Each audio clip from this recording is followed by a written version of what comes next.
मैं जब स्टैंडर्ड 2 में पढ़ता था तो मैंने मैग्नेटिक कार बना दिया था, मैग्नेटिक कार जो मैग्नेट से चलती थी।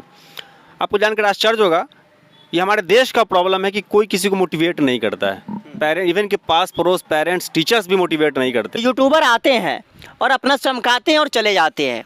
नाज साहब के सामने मैं बैठ के कह रहा हूँ कि जितने यूट्यूबर आए हैं, अगर इनकी परेशानी को, इनकी जो सच्चाई है, इनकी जो परिस्थिति है, उसको अच्छे से आप लोगों के सामने रखते ना। ज़रूरत है आपके जैसे ब्रांड एम्बेसडर की। हाँ, मैं सही कह रहा हूँ, आप जैसे जनता जनार्दन के ब्रांड एम्बेसडर बन जाने की बस प्रतीक्षा है इनको।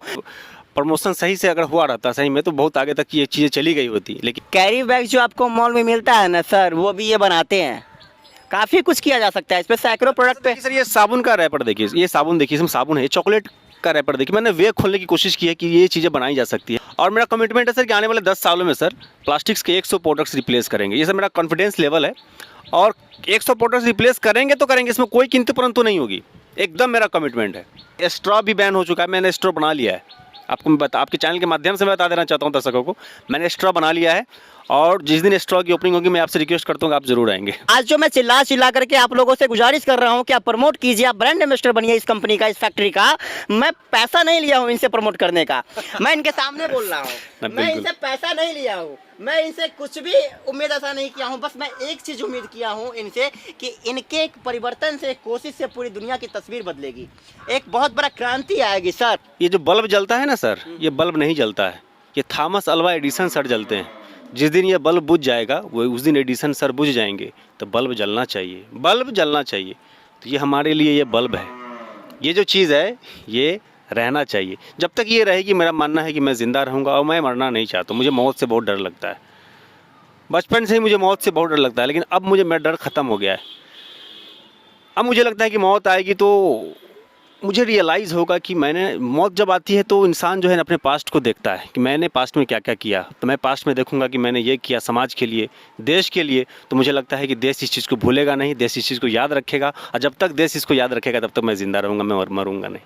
एमटेक करने वाला लड़का सच में ये उम्मीद करता है बड़ी कंपनी में मेरी जॉब होगी और मैं एक बड़ा व्यक्ति बनूंगा, लग्जरी कार होगी हमारे पास, बड़ा सा फ्लैट होगा, बंगला होगा, अच्छी बीवी मिलेगी। ये सारी उम्मीदें होती है, लेकिन आपने अपनी जवानी को, आपको अपने दाव पे लगाया है। मतलब 10 साल किसी चीज़ के लिए शिद्दत से देना और उसके बाद आपको रिजल्ट भी मिला है।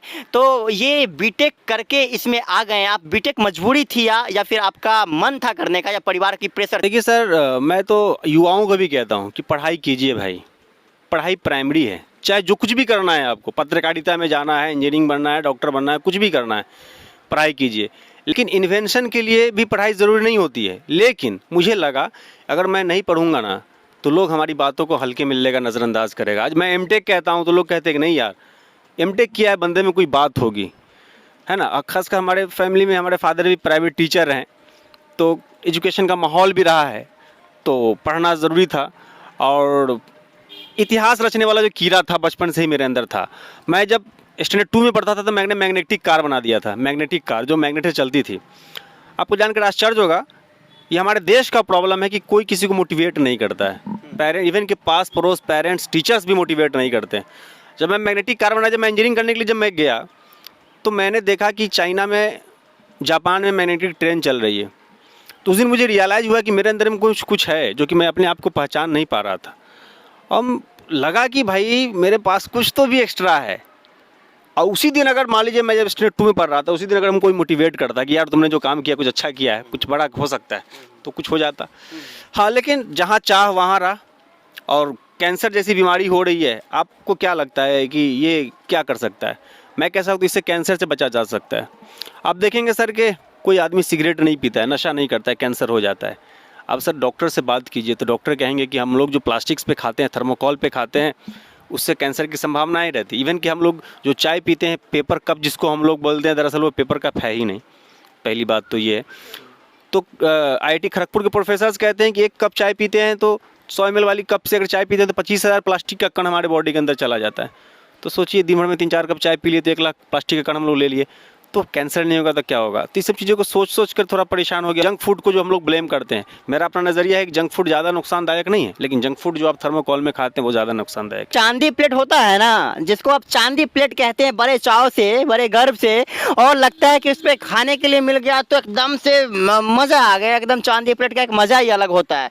मैं कहता हूँ आप उसको अच्छे से गमक के देखिएगा, उसकी महक को एक बार पहचानिएगा, आप उसकी गंध को एक बार लेने की कोशिश कीजिएगा।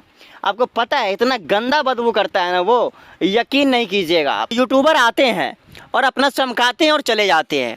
नाज साहब के सामने मैं बैठ के कह रहा हूँ कि जितने यूट्यूबर आए हैं, अगर इनकी परेशानी को, इनकी जो सच्चाई है, इनकी जो परिस्थिति है, उसको अच्छे से आप लोगों के सामने रखते ना, तो आप लोग काफ़ी मदद किए होते उस सच्चाई को देखते हुए मद्देनज़र, और काफ़ी कुछ अच्छा यहाँ पे और किया जा सकता था। बहुत अच्छी यहाँ पे ऑप्शंस हैं जो मैंने देखा यहाँ पे।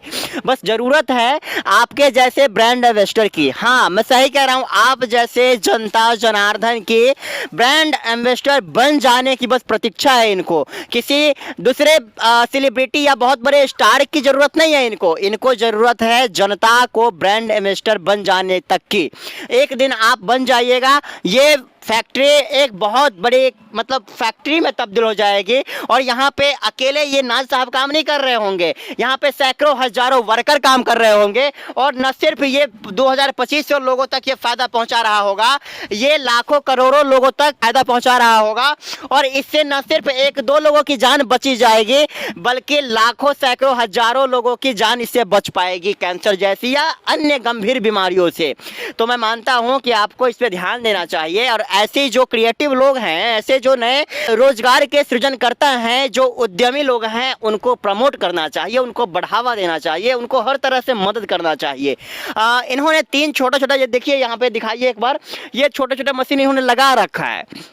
लेकिन सिर्फ मशीन लगाने से काम नहीं चलता, और भी कई सारे संसाधन चाहिए होते हैं। लोगों को इनकी साथ की ज़रूरत चाहिए होता है। अगर लोग की साथ नहीं होगी तो लोग तक कैसे ये पहुंच पाएगा, ये प्रोडक्ट कैसे पता चलेगा। अगर इनके पास पैसे नहीं रहेंगे तो ये बड़े बड़े होर्डिंग जो बड़े बड़े कंपनियां लगाती है, वो होर्डिंग कहाँ से ये लगा पाएंगे, और होर्डिंग नहीं लगेगा तो आपके पास पहुंचेगा कैसे। तो ये कहीं ना कहीं पैसे की प्रॉब्लम तो ज़रूर है। इसके अलावा संसाधन भी चाहिए होता है। ये छोटी मशीन है, इनको बड़ी मशीन लगाना पड़ेगा। अगर आप लोग किसी भी तरह से मदद करते हैं तो इनको बड़ा मशीन की ज़रूरत लगेगी, और वो है अभी ज़रूरत। बस ज़रूरत को पूरा करने की समस्या है, फिनेंशियल समस्या।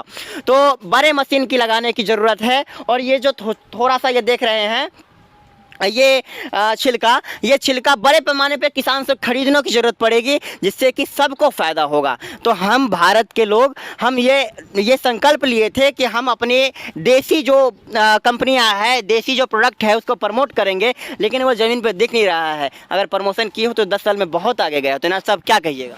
बिल्कुल सही कहा आपने कि अगर मतलब प्रमोशन सही से अगर हुआ रहता सही में, तो बहुत आगे तक ये चीज़ें चली गई होती। लेकिन इत्तेफाक से जस का तस मामला है फिलहाल। अभी तक ये जो चीज़ें अभी तक दुनिया के कोने कोने में जानी चाहिए। अभी तो आपने दिखाया भी होगा कि 8 जुलाई 2017 को सबसे पहले न्यूज़पेपर में ये खबर छपती है कि मक्का के छिलके से मैंने थाली बनाई, मतलब बैग बनाया था।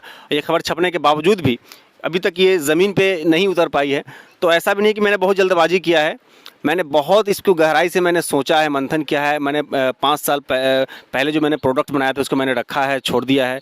और जो मतलब देखने के बाद जो मुझे रियलाइज़ हुआ कि नहीं, अब प्रोडक्ट जो है अब मार्केट में ला देना चाहिए। तब मैंने दुनिया के बीच में इसको लाया हूँ। नहीं तो मुझे लगता है कि अगर प्रोडक्ट ये चलने लायक नहीं, मैं छोड़ देता। क्योंकि मैंने बहुत सारी चीज़ों को मैंने देखा है कि बहुत सारी चीज़ें ऐसी हुई हैं कि साल 2 साल के अंदर में डेड हो गई है। तो मुझे लगा कि ऐसा काम नहीं करना चाहिए, जो क्षणिक या कुछ क्षण की खुशी हो, ऐसा काम नहीं करना है। कैरी बैग जो आपको मॉल में मिलता है ना सर, वो भी ये बनाते हैं। काफ़ी कुछ किया जा सकता है इस पर, सैकड़ों प्रोडक्ट पे। सर ये साबुन का रैपर देखिए, ये साबुन देखिए, इसमें साबुन है। चॉकलेट का रैपर देखिए। मैंने वे खोलने की कोशिश की है कि ये चीज़ें बनाई जा सकती है।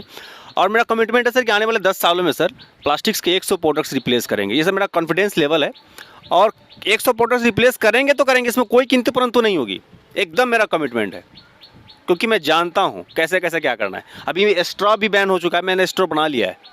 आपके चैनल के माध्यम से मैं बता देना चाहता हूँ दर्शकों को, मैंने स्ट्रॉ बना लिया है। और जिस दिन स्ट्रॉ की ओपनिंग होगी, मैं आपसे रिक्वेस्ट करता हूँ कि आप ज़रूर आएंगे। देखिए, शुभकामना रहेगा, क्योंकि आपने जो कर रहा है वो सिर्फ आप अपने लिए नहीं कर रहे सर। मुझे बहुत, देखिए, आज जो मैं चिल्ला चिल्ला करके आप लोगों से गुजारिश कर रहा हूँ कि आप प्रमोट कीजिए, आप ब्रांड एम्बेसडर बनिए इस कंपनी का, इस फैक्ट्री का।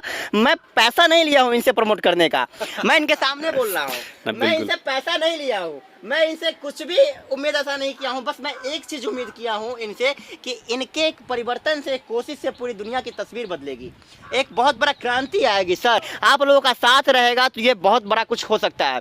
मैं जैसे आज यहाँ पे आकर के चिल्ला रहा हूँ, मैं व्यूज़ के लिए नहीं आया हूँ इनके पास, मैं इसलिए आया हूँ, मैं ज़मीन पे इसलिए बैठा हूँ। यहाँ पे बोलो भाई साहब की चेयर पे बैठिए, आपने बोला ना। बिल्कुल, मैंने कहा था कि भाई आप चेयर पे बैठिए, लेकिन आपने नहीं बैठा। चेयर पे इन्होंने कहा था बैठने के लिए, मैं नहीं बैठा, मैं जमीन पे, क्योंकि जमीन से जुड़ो लोग जमीनी चीज को एक बहुत बड़ा उपयोगी चीज में तब्दील कर रहे हैं, तो जमीन पे बैठना चाहिए और जमीन पे बैठ करके इनका प्रमोशन करना चाहिए। साहब कुछ कहना चाहेंगे चलते चलते लास्ट में? बस मैं यही कहूँगा कि आप लोग सहयोग करें। सहयोग अगर लगता है कि ये देश के लिए सही में कुछ अच्छा बड़ा काम है, तो डेफिनेटली मैं आप लोगों से रिक्वेस्ट करता हूँ कि जो मुमकिन हो सके आप लोग सहयोग करें, फंडिंग वगैरह पे थोड़ा सा ध्यान दे दें, गवर्नमेंट वगैरह के माध्यम से कुछ भी अगर हो, जितना जल्दी अगर आता है मेरे साथ मामला, तो उतना जल्दी हम इस चीज़ को आगे तक ले जाएंगे, ये मैं दावे के साथ कहता हूँ। देखिए, 1 मिनट में आपको बहुत महत्वपूर्ण चीज़ बता दूं। अगर आप इस फैक्ट्री से जुड़ना चाहते हैं, अगर इस फैक्ट्री में अगर आप अपना सहयोग देना चाहते हैं, चाहे वो पैसे से सहयोग हो, चाहे वो अपने आइडिया और विचार से सहयोग हो, आप अपना विचार दे करके भी आप नाज साहब को बढ़ाने में मदद कर सकते हैं। आप 2 रुपया से ही सही आप दे करके नाज साहब को प्रमोट कर, आप इस चीज़ के बारे में एक दूसरे से बात करके प्रमोट कर सकते हैं। तो आप इस कंपनी में अगर, इस फैक्ट्री में अगर आप योगदान देना चाहते हैं, तो एक कॉन्टैक्ट नंबर मैं आज इनसे कहवा रहा हूं, आप एक कॉन्टैक्ट नंबर दीजिए, जिससे कि लोग आपको विचार भी दे, आपको फंड भी करे और आपके लिए काम करे, और आपके लिए सिर्फ ना काम करे, इस फैक्ट्री के माध्यम से पूरी देश में क्रांति आए। तो एक नंबर आप दीजिए, साझा कीजिए। मेरा सर पे फ़ोन नंबर एक है 7979758241। इस पे बात भी हो सकती है? हाँ, इस पे बात भी हो जाएगी। और सर आपके चैनल के माध्यम से सर मैं ये भी बता देना चाहता हूँ, एनालिसिस जंक्शन सर से आप हैं सर, कि पहली बार सार्वजनिक में अपना नंबर कर रहा हूँ कि चैनल के माध्यम से ये फर्स्ट पहली बार इन्होंने सार्वजनिक किया नंबर, और मैं मानता हूँ कि आप लोग जरूर सहयोग कीजिएगा, क्योंकि आपने वैसे लोगों को सहयोग किया है जिसकी कोई खास देश के लिए नहीं था, युवाओं के लिए नहीं था, लेकिन ये तो युवा के लिए कर रहे हैं। ये अपना पूरा जो मतलब यंग लाइफ होता है ना, वो सारा उसमें लगा दिया है, इन्होंने पूरी जवानी लगा दिया उसमें।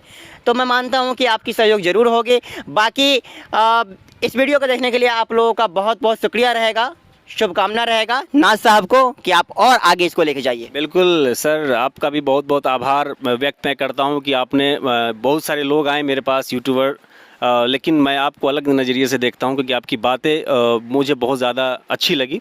एक छोटे भाई होने के नाते मुझे आपने गाइड किया है, इसलिए मैं बहुत बहुत आपका आभार व्यक्त करता हूं। आप बहुत आगे तक जाइएगा, ये हमारी शुभकामनाएँ हैं।